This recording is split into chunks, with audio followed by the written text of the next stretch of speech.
Summary of lesson number 1, 2 and 3 of class 4th, subject computer.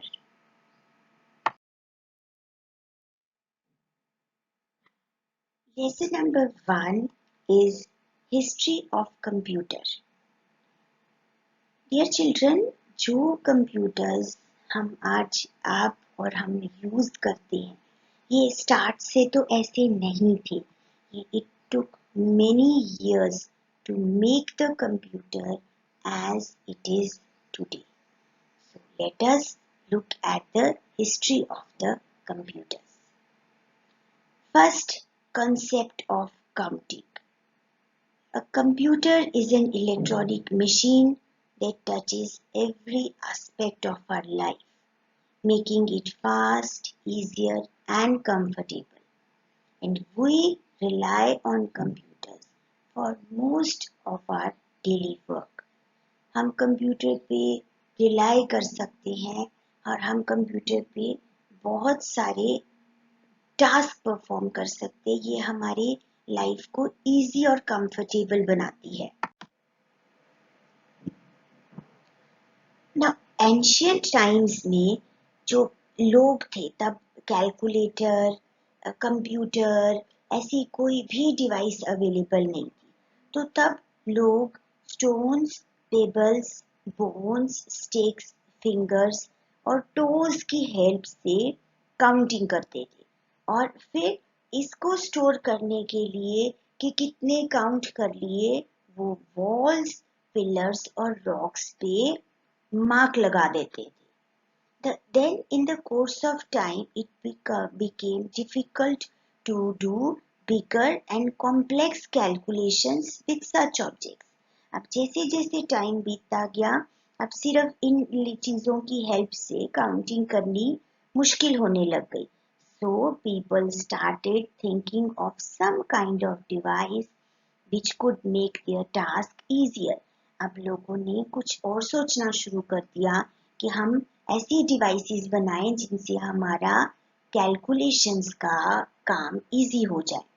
सो इसमें सबसे पहले जो डिवाइस थी वो थी एबेकस. सबसे पहले एबेकस इन्वेंट हुआ. अब एबेकस ये पहला कैलकुलेटिंग डिवाइस था which was invented about 5000 years ago by Chinese. ये चाइना में डेवलप हुआ एंड इट 5000 years पहले.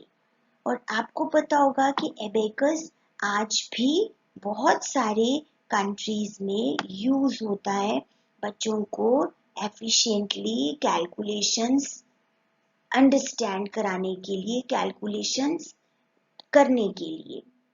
Next is Napier's bones.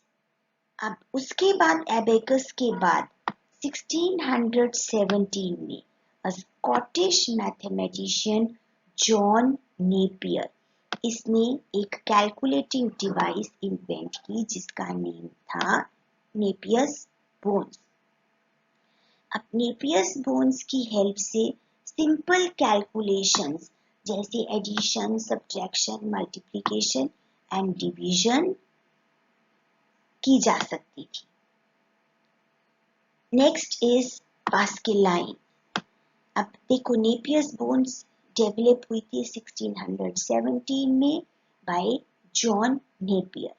अब उसके बाद 1642 में ब्लेज पास्कल, वो एक फ्रेंच मैथमेटिशियन थे जिन्होंने इन्वेंट किया था the first mechanical computing machine known as Pascaline. अब पास्कल लाइन में क्या था, इसमें मूवेबल गियर्स थे जिनकी हेल्प से add, subtract, multiply and division easily हो जाती थी. अब उसके बाद नेक्स्ट फोर्थ नंबर पे थी लेबनीज कैलकुलेटर. और लेबनीज कैलकुलेटर डेवलप हुआ था 1692 में. The more advanced calculating machine named step reckoner was developed by the German mathematician Gottfried Wilhelm von Leibniz. अब इसने जो ये डिवाइस डेवलप की थी इसका नेम लेबनीज कैलकुलेटर भी कहा जाता था एंड स्टेप रेकनर भी। अब इसमें भी addition, subtraction, multiplication and division हो जाती थी। कैलकुलेशंस, बेसिक कैलकुलेशंस परफॉर्म कर सकते थे हम।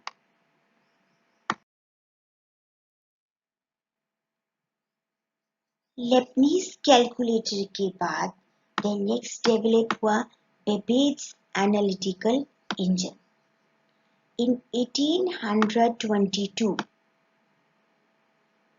Charles Babbage, he developed a machine known as difference engine. Do remember this कि 1822 में चार्ल्स बेबेज ने डिफरेंस इंजन को डेवलप किया।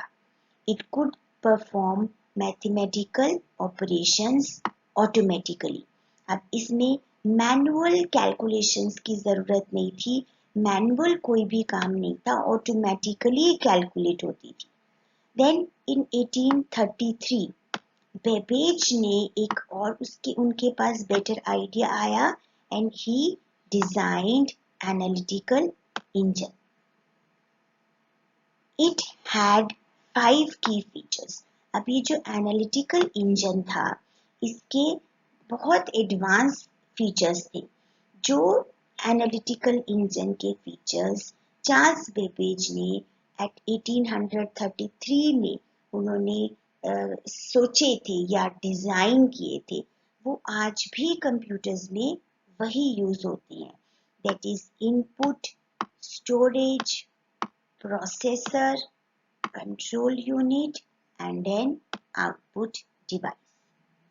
So इसीलिए Charles Babbage is also known as father of the computer.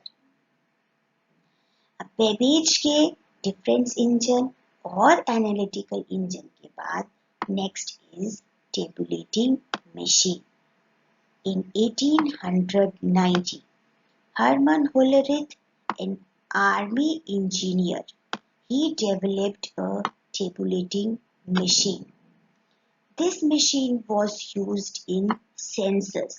जहाँ पे census means to count the population of a particular country. So जो tabulating machine थी, it was so successful that Hermann Hollerith formed a company that later became famous as the International Business Machine or IBM. अब इन सब devices के बाद अब next develop होने शुरू हुए computers. The first electronic mechanical computer, जो सबसे पहला इलेक्ट्रोमैकेनिकल कंप्यूटर वो था मार्क 1। अब ये डेवलप हुआ था इन 1944 बाय प्रोफेसर हॉवर्ड एकिन्स। ये 51 feet long, 5 tons weight and it is used for the calculation. अब इसको मैकेनिकल, इलेक्ट्रोमैकेनिकल क्यों कहते हैं? क्योंकि इसमें टाइपराइटर यूज होता था इनपुट के लिए and punch cards for the output. So fully electronic नहीं था, so that is why it is known as the first electromechanical computer. This device was named the first computer in a real sense. Then next comes the first electronic computer. सबसे पहले जो electronic computer थे वो थे ENIAC and UNIVAC. John Mauchly and John Presper Eckert दोनों ने मिल के they built the first successful electronic digital computer, which is known as ENIAC and UNIVAC. सबसे पहले तो 1946 में इन्होंने ENIAC बनाया था। The full form of ENIAC is Electronic Numerical Integrator and Computer. और 1951 में फिर इन दोनों ने ही डेवलप किया UNIVAC. The full form of UNIVAC is Universal Automatic Computer. It could handle both numeric and the textual information. इसमें दोनों numeric और textual दोनों इंफॉर्मेशन हैंडल होती थी.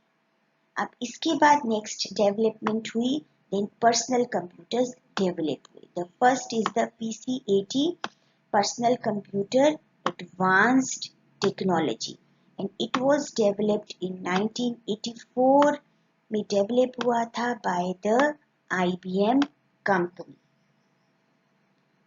There are several types of personal computers available nowadays. अब तो आपको पता है कि बहुत सारे कंप्यूटर्स अवेलेबल हैं. डेस्कटॉप कंप्यूटर्स आते हैं, लैपटॉप्स आते हैं, लैपटॉप्स से भी छोटी नोटबुक्स आने लग गई हैं, टैबलेट पीसीज हैं.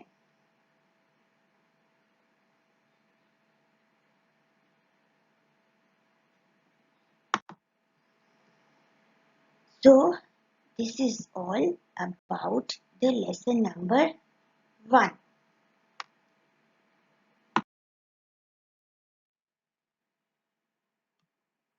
Lesson number 2 is about the classification of computers. So computer is an electronic machine that works very fast. Computers are available in different shapes, sizes and weights. Owing to difference in shapes and sizes, they perform different sorts of jobs. So computer electronic machine है, ये बहुत सारे sizes, shapes और wait में available होती है. अब ये जो इसका डिफरेंस है, ये डिपेंड क्यों डिफरेंस है, बिकॉज डिपेंड करता है कि कंप्यूटर हम किस प्लेस पे और किस पर्पस के लिए यूज कर रहे हैं. सो अब on the basis of this, जो कंप्यूटर को हम दो पार्ट्स में क्लासिफाई करते हैं, according to the purpose and according to the size. अब इसकी classification according to the purpose 3 computers होते हैं, एनालॉग, डिजिटल एंड हाइब्रिड. और according to the size computers, अब अगर हम सबसे बड़े साइज की बात करें, the biggest is the supercomputers, then the mainframe computers, mini computers, micro computers and mobile device.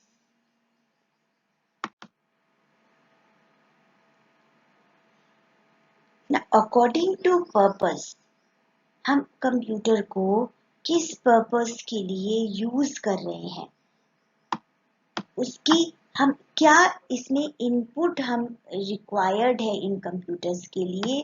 सो उसके बेसिस पे कंप्यूटर्स को 3 कैटेगरी में डिवाइड करते हैं, analog, digital and hybrid.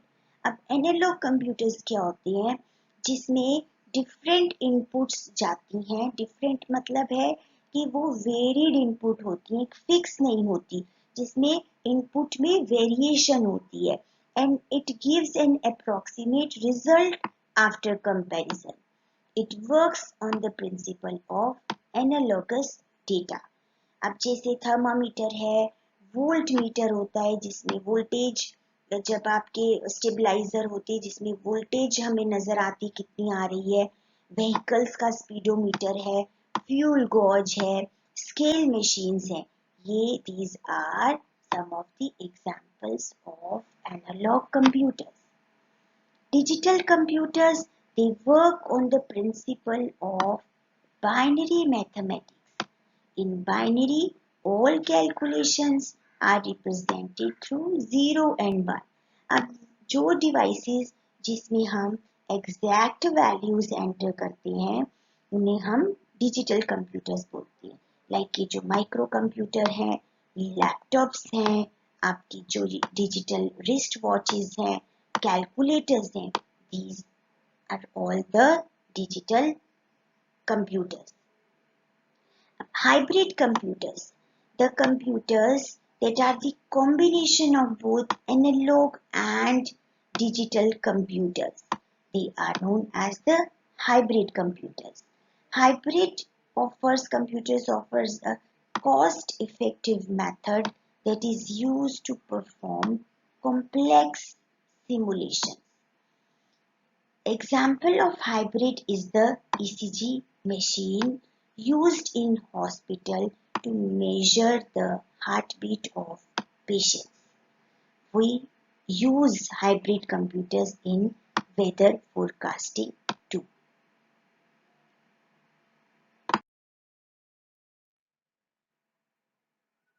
According to size. According to size, हम computers को main 5 groups में categorise करते हैं. So, number 1 is supercomputer. As its name indicates, ये biggest and the most powerful computers होते हैं. But इसके साथ ही they are very expensive computers. And it can perform large and complex calculations at a very high speed. इसका size biggest होता है. It is as big as the size of a room. And supercomputers they are found in big organisations. अब अगर हम इनकी speed की बात करें, it can process 1 trillion instructions per second. सोचो कितना फास्ट कंप्यूटर होता है ये. And uses. अब सुपर कंप्यूटर इतने फास्ट, इतने इफेक्टिव, इतने एक्सपेंसिव होते हैं, तो ये यूज भी ऐसी ही हाई प्लेसेस पे यूज होते हैं, like weather forecasting, nuclear power stations, military simulations, research laboratories and animation movies. Now second category आती है as per the size, mainframe computers. अब जो मेन फ्रेम है, ये भी लार्ज एंड पावरफुल कंप्यूटर्स होते हैं, but less powerful than super computers. ये भी एक्सपेंसिव होते हैं, बहुत सारी कैलकुलेशंस फास्ट करते हैं, बट ये as compare to supercomputers less expensive होते हैं. और जो मेन फ्रेम कंप्यूटर्स, सबसे पहला जो मेन फ्रेम कंप्यूटर डेवलप किया गया था by the IBM company. It is large, normally the size of a closet. जो क्लोजेट होती है, जैसे एलमीरा होती है, ये उसके साइज का होता है. अब ये कहाँ पे यूज होता है? लार्ज बिजनेस हाउसेस और गवर्नमेंट सेंटर्स में. It can process up to millions of instructions per second. इसके यूजेस होते हैं again scientific research and doing bulk mathematical operation. Next, third category is mini computer. Mini computer, it is a multi-user computer that has lesser memory and storage than the mainframe. इसका mainframe से storage और memory कम होती है. And microcomputers are also called the workstation. A number of terminals can be connected to it in a network. जो mini computers है, इसको हम as a server लगा के इसके साथ हम बहुत सारे कंप्यूटर्स और अटैच करके इसे यूज करते हैं. A mid-size computer usually fitted within a cabinet and is about the size of a refrigerator. अब देखो इसका साइज मेन फ्रेम से थोड़ा कम होता है. कैबिनेट का, एक रेफ्रिजरेटर के साइज का ही होता है. एंड इट इज, ये कहाँ पे ज्यादातर यूज होता है? In the universities, polytechnics and industries, जहाँ पे बहुत सारे कंप्यूटर्स नेटवर्किंग पे करके हम यूज करते हैं, इंटरकनेक्टेड होते हैं इनसाइड द यूनिवर्सिटी या पॉलिटेक्निक या कोई भी जहाँ पे इंस्टीट्यूशन है, ये वहाँ यूज होता है. And it can do the same work as of a mainframe but at a lower speed, and it is mostly used by the big organizations like the banks. Fourth category आती है micro computer. अब micro computer को another name is personal computer. The most important part of a microcomputer is microprocessor. ये वो micro computers, वो computers होती हैं जो हम नॉर्मली यूज करते हैं, और इसमें माइक्रो प्रोसेसर यूज होता है, जिसे माइक्रो प्रोसेसर भी बोलते हैं, CPU भी बोलते हैं और प्रोसेसर भी कहते हैं. It is also called its brain. Peripherals such as keyboard, mouse, and monitor are parts of a microcomputer system. इसका साइज स्मॉल इनफ होता है ताकि उसे एक पर्सन इजीली यूज कर ले. It is usually used in schools, homes and offices. इसकी speed बहुत ज़्यादा होती तो नहीं है as compare to the mini and mainframe, but इसकी स्पीड फास्ट होती है और ये भी डे बाय डे इंक्रीज हो रही है. And it is used for creating documents and keeping records. वैसे भी ये मल्टीपर्पज कंप्यूटर्स हैं जो बहुत पर्पसेस के लिए यूज होती हैं. अब माइक्रो कंप्यूटर्स की दो कैटेगरी हैं, desktop computers and notebook computer. Desktop computer क्या होता है? It is a computer made for use on a desk in schools, homes and office. Desktop computer is designed in such a way that the system unit, input devices, output devices, and all other devices fit entirely on a desk or a table. और notebook computers क्या होती है जिन्हें हम laptop भी बोलते हैं. ये स्मॉल साइज की होती है, लाइट वेट होती है और इसको हम easily one place to another लेके जा सकते हैं. और आजकल तो ये भी लैपटॉप्स भी टच स्क्रीन भी लैपटॉप अवेलेबल है. Right, so this is all about the lesson number 2.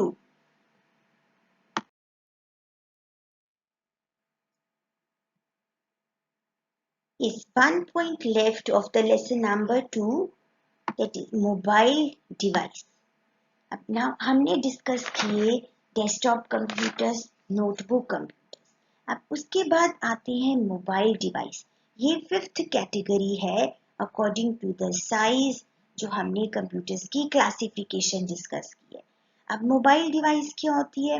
It is used to store the data permanently on memory inside it और on a small storage media such as memory cards. Mobile device होती हैं जो बहुत छोटी होती हैं but उनकी भी काफ़ी स्टोरेज कैपेसिटी होती है जिसमें हम बहुत सारा डेटा मेमोरी कार्ड में या उस पर्टिकुलर डिवाइस की इनबिल्ट मेमोरी में हम सेव कर सकते हैं. It is small enough to carry in a pocket. It is mostly found everywhere. Speed of the mobile device आपको मालूम है, it is also increasing day by day. It can be connected to a personal computer for exchanging information. ये भी आप सबको पता है कि हम अपने मोबाइल को अपने लैपटॉप, पीसी के साथ भी कनेक्ट कर सकते हैं so that we can save or transfer the data into the computer.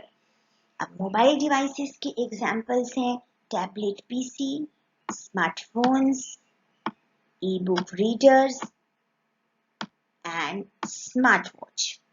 Tablet PC is a special type of notebook computer which has a touch screen. जिसमें टच स्क्रीन लगी होती है. ये जो मोबाइल से थोड़ा सा बिग साइज का होता है. You can use a tablet. आपने बहुत सारी टैबलेट्स आपने यूज भी किए हैं. आप में से बहुत सारे बच्चों ने टैबलेट यूज भी की होंगी, देखी भी होंगी.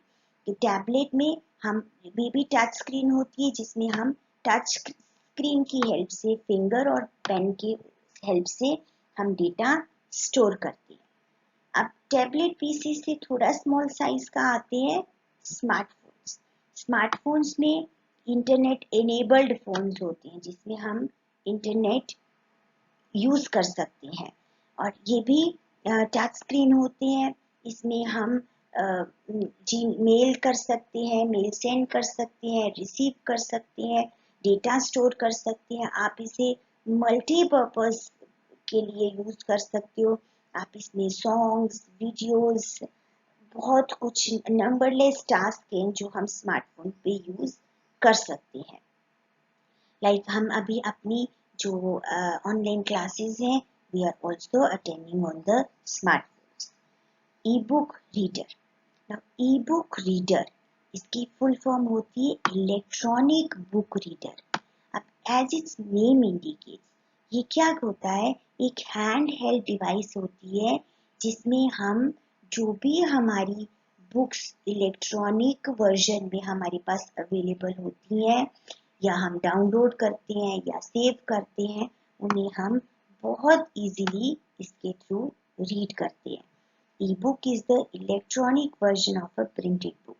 Most e-book readers have a touch screen and are internet enabled.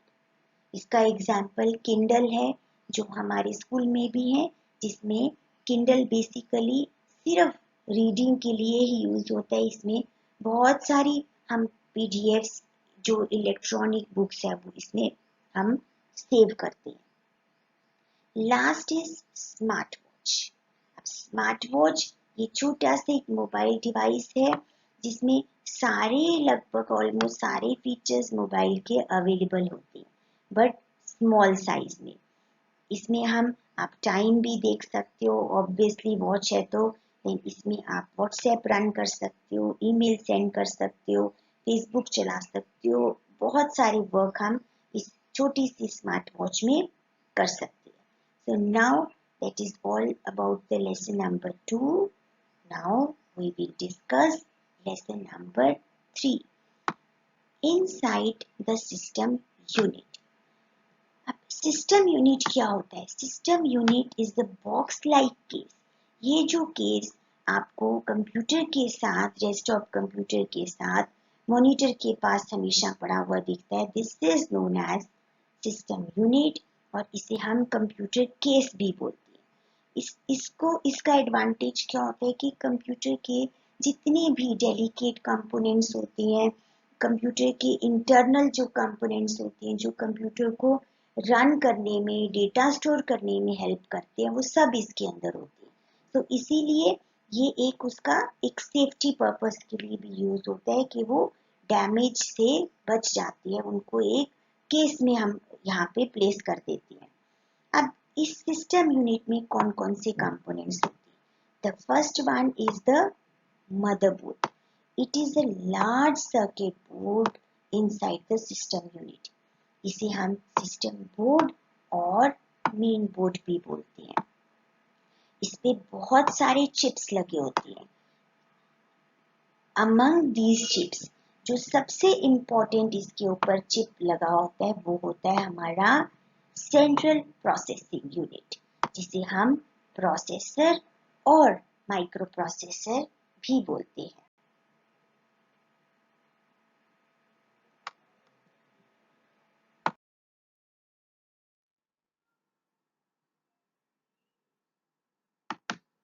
Now CPU, just like your brain controls every part of your body, the computer also has a brain which controls every part of a computer.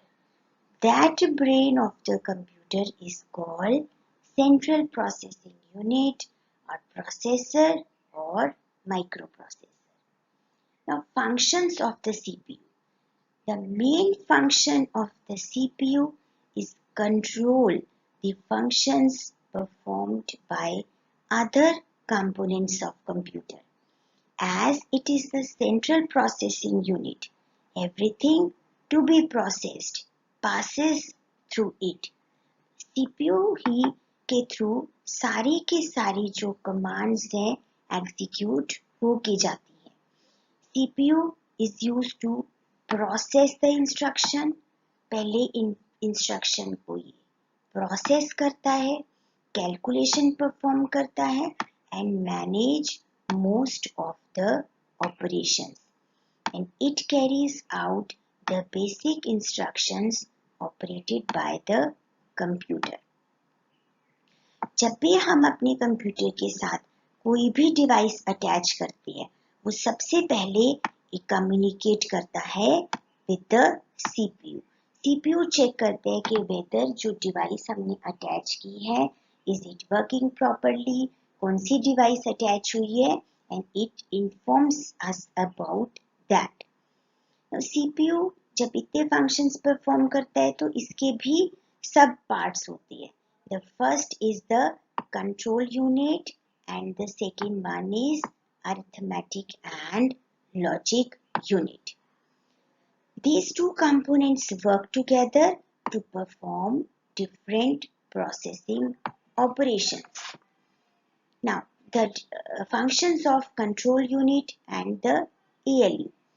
Control unit is part of the CPU which directs and coordinates most of the operations and instructions in the computer. जो control unit है ये सारी की सारी commands को direct करता है, कौन सी कमांड ने कहाँ पे जाना है, किस यूनिट पे जाना है और उन सबको आपस में ये कोऑर्डिनेट कराता है. Then arithmetic logical unit as its name indicates, जितने भी आपके कंप्यूटर में जब भी हम कोई इंस्ट्रक्शंस एंटर करते हैं वो कंट्रोल यूनिट एंड ये सीपीयू चेक करते हैं कि weather is there any calculation required. अगर calculation required हो, चाहे वो arithmetic calculation हो, चाहे वो comparison operations हो या logical, किसी तरह की भी जो calculations होती हैं, it is performed through arithmetic and logic unit. Next, speed of CPU. अब जो CPU की speed है, it is measured in megahertz और गीगाहर्ट्ज. जितनी आपके कंप्यूटर की स्पीड फास्ट होती है उतना ही हमारा कंप्यूटर फास्ट एक्ट करता है. जो पुराने कंप्यूटर्स थे उनकी स्पीड स्लो थी, तभी अगर हम एक से ज़्यादा प्रोग्राम्स ओपन कर लेते हैं तो कई बार सिस्टम या जैसे हमारे मोबाइल्स ही हैं, बहुत पुराने जो मोबाइल्स हैं जिनकी रैम कम होती है, जिनकी स्पीड कम होती है, तो वो हैंग हो जाती है अगर हम ज़्यादा प्रोग्राम्स ओपन कर लें. So speed of the CPU is also increasing day by day. अब मदरबोर्ड के ऊपर सीपीयू के नेक्स्ट एक और डिवाइस होता है रैंडम एक्सेस मेमोरी, रैम. ये जो रैम है ये it is also known as the primary memory और द मेन मेमोरी. ये देखो ये ऐसी एक चिप होती है जो मदरबोर्ड के ऊपर अटैच होती है. देन उसके बाद आती है डिस्क ड्राइव्स. अब जो डिस्क ड्राइव्स हैं they are used for holding और storing the data, instructions and information for future use. अब अगर हमारा कंप्यूटर इतना एफिशिएंटली वर्क करता है, हम उसमें इतनी सारी कैलकुलेशंस करता है, तो कोई ना कोई स्टोरेज के लिए भी तो डिवाइस रिक्वायर्ड होती है. सो ये जो ड्राइव्स होती हैं इनमें एक होती है हार्ड डिस्क ड्राइव्स होती हैं, देन सीडी रोम, डीवीडी रोम, ये सारी ड्राइव्स जो होती हैं इनमें हम डेटा स्टोर कर सकते हैं. अब तो सबसे कॉमन और सबसे इम्पोर्टेंट होती है हार्ड डिस्क. ये कंप्यूटर के अंदर फिक्स होती है और इसमें हम बहुत सारा डेटा स्टोर करके रख सकते हैं.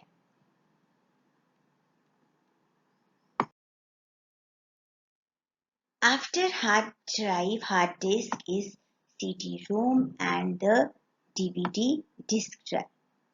ये ड्राइव्स हैं जहाँ पे हम सीडीज और डीवीडीज को इंसर्ट करते हैं. This is fix in are, ये सिस्टम यूनिट के अंदर लगी होती है. आपने सिस्टम यूनिट के फ्रंट पे देखा होगा, वहाँ पे ऐसा ये बॉक्स लगा होता है जिसमें हम सीडी या डीवीडीज इंसर्ट कर सकते हैं. ब्लू रे डिस्क ड्राइव, ये भी शेप सेम होती है, इनका सेम फंक्शन होता है. Next is the power supply. अब पावर सप्लाई यूनिट क्या होता है कि कंप्यूटर्स जब हम स्टैंडर्ड जो वॉल प्लगइन्स होते हैं, वॉल की जो आउटलेट होती है, जब हम इनके साथ अपने कंप्यूटर को कनेक्ट करते हैं तो वहां से ऑल्टरनेटिंग करंट फ्लो होता है. ठीक है, जिसमें हाई वोल्टेज होती है, जो वोल्टेजेस चेंज होती रहती हैं. अब this type of power is unsuitable for use with a computer, क्योंकि ये कंप्यूटर को हम अगर डायरेक्ट उस वोल्टेज के साथ लगा देंगे तो कंप्यूटर में फ्लक्चुएशन हो सकती है इसके कंपोनेंट्स में और वो डैमेज हो सकती है। तो ये पावर सप्लाई यूनिट होता है जो इस वोल्टेज को एसी वोल्टेज को डीसी में करंट में कन्वर्ट करता है। तो पावर सप्लाई यूनिट का फंक्शन क्या होता है? It converts the wall outlet alternating current into DC। Next होते हैं पोर्ट्स। पोर्ट्स को हम स्लॉट्स भी बोलते हैं। अब ये सीपीयू की बैक पे आप देखो कितने सारे पोर्ट्स बने हुए स्लॉट्स हैं।